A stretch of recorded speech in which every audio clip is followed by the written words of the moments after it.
All right, welcome back to the Beast Game Podcast. Today we are looking at the Lego Ninjago movie. The directors are Charlie Bean, Paul Fisher, and Bob Logan.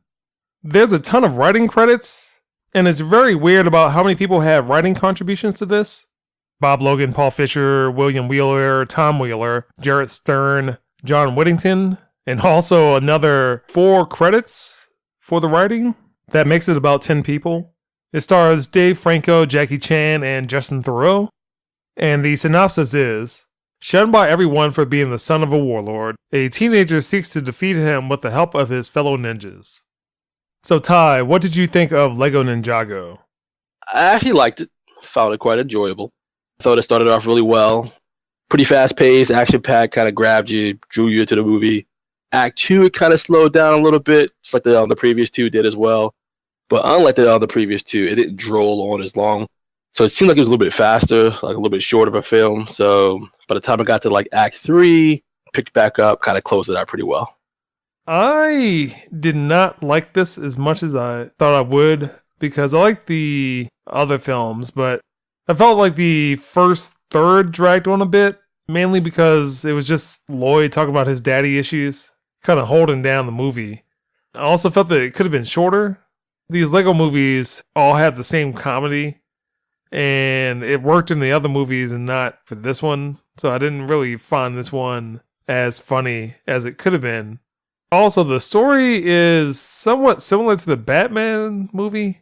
It's about a self-absorbed character that denies giving someone attention.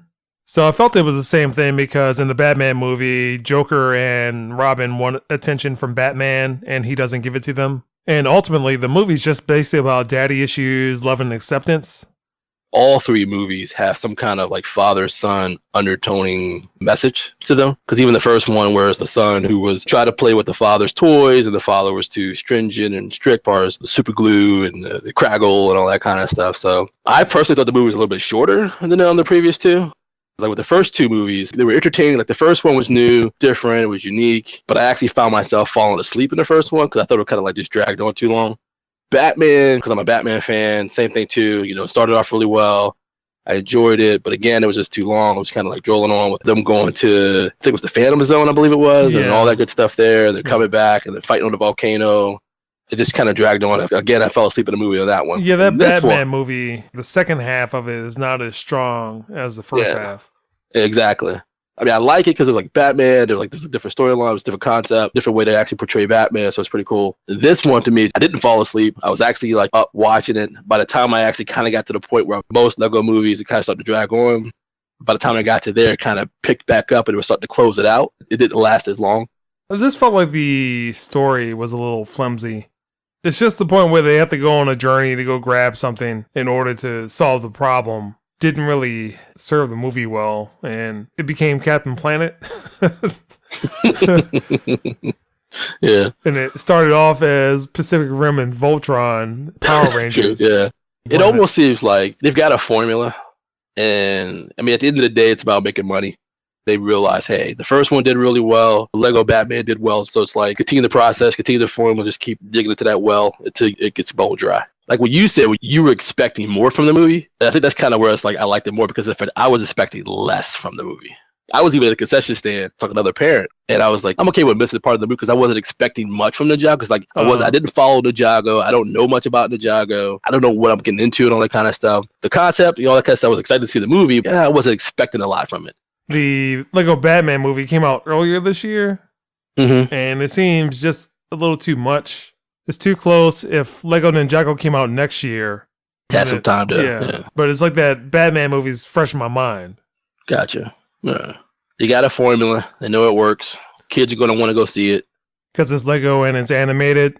Exactly. Parents are going to want to take the kids to go see it. It's a good 2 hours. Actually more than that. You figure the time to get to the place, the time to leave the place, the time to actually go through concessions and all that kind of stuff. There's a good 2 to 3 hour window where you're just like, all right, cool. Just like, hey, it's an opportunity for me to just ask them to entertain my kids, go watch a good movie, watch a film. They'll be entertained. They'll enjoy it. Just kind of zone out and just relax, not have to be a parent for a few minutes.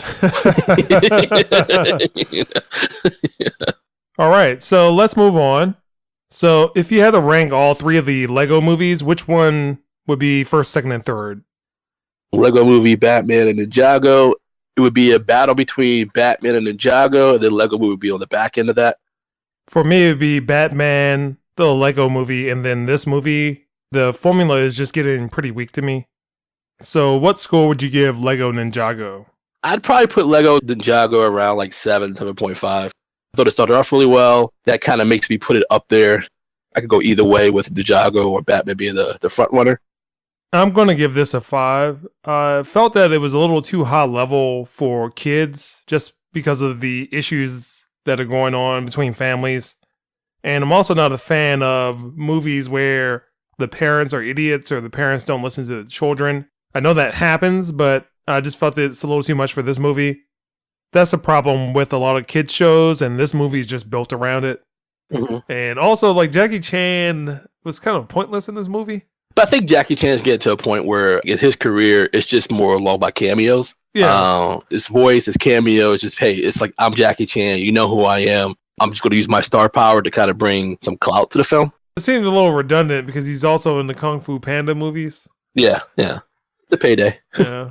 Like you said, it's a little too high level, too highbrow. The arc, the undertoning message is a little too much for the kids, but it's more towards the parents. Got to keep the parents entertained. That's kind of the concept where it's like, I'm going to entertain the kids with all this flashy stuff, but then entertain the parents with the dialogue. And I'll throw in a few jokes to keep the kids going along, but it's more about the visuals and all that kind of stuff. For the parents, it's more about the message and this and that and the other and what we're trying to convey and relationships and the characters and stuff like that. So I will say that the movie didn't use a lot of music, unlike other kids' movies, and that was a plus for me, just because other kids' movies are just burdened down with a lot of song after song, gibberish talking characters, and it gets on my nerves. Again, like I said, it's a formula. I mean, it's like, think about Trolls. I didn't care for Trolls. I did not care for that movie. But I tell you right now, my daughter, I mean, she loves it. She'll sing songs, she'll run around, so I want to play Poppy this, Poppy that. Studios, they know what they're doing because it's like, it's not just the film, but it's the merchandise behind it, the lunch boxes, the backpacks, it's the food with the picture on it, all that kind of stuff. Games on mobile devices. Exactly. Yeah, they know what they're doing. So you put that music in there. Think about it, even like Lego Movie. I'm still to this day about everything is awesome. I'm still running around singing that song right there. Yeah. So it gets embedded in you. It's inbred in you. So you're like, boom, you just keep going on about it. You're like, all right, cool. You're just spending more money. At the end of the day, that's what it's about.